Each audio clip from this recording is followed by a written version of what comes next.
আমরা কমার ব্যবহার নিয়ে আলোচনা করতেছি এবং এবারে আমরা দেখব কমার ব্যবহার স্পেস এবং টাইমে। তো আমরা জানি কমার একটা গুরুত্বপূর্ণ ব্যবহার হচ্ছে বা কমার যে মেইন ব্যবহারটা হচ্ছে সেটা হচ্ছে separating parts of sentence. Separating parts of sentence.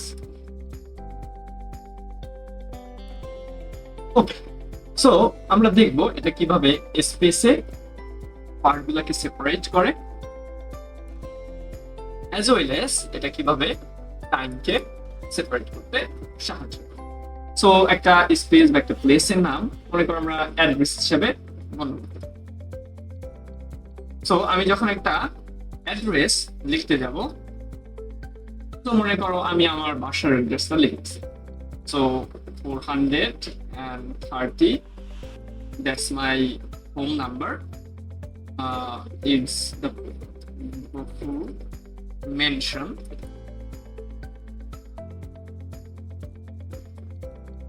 It's North Muratpur.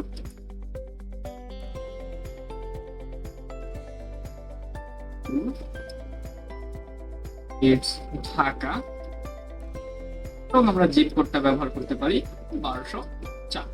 So আমরা এই যে অ্যাড্রেসটাকে ভেরি স্পেসিফিক করলাম, আমার বাড়ির নাম্বার থেকে আমার বাড়ি থেকে আমার এরিয়া থেকে আমার জেলা, অথবা আমি কান্ট্রিও লিখতে পারি, যেমন বাংলাদেশ। সো এরকম আমরা অ্যাড্রেসকে ডিফাইন করতে পারি, অর্থাৎ প্রত্যেকটা পার্টিকুলার আইটেমকে আমরা কমার মাধ্যমে ডিভাইড করতে পারি। আমরা একটু টাইম নিয়ে দেখব। টাইমকে আমরা যদি একটা সিঙ্গেল এন্টিটি হিসাবে ডেটকে কাউন্ট করতে পারি। সো আমরা যে কোনো একটা পার্টিকুলার ডেটের কথা মনে করো বললাম, তো মনে করো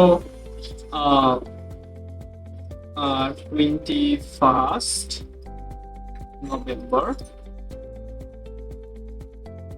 November on Sunday, October 5th, 2010, I at a burger. তো মনে করো 21শে নভেম্বর রবিবারে অক্টোবর 5, 2010 আমি একটা বার্গার খেয়েছি।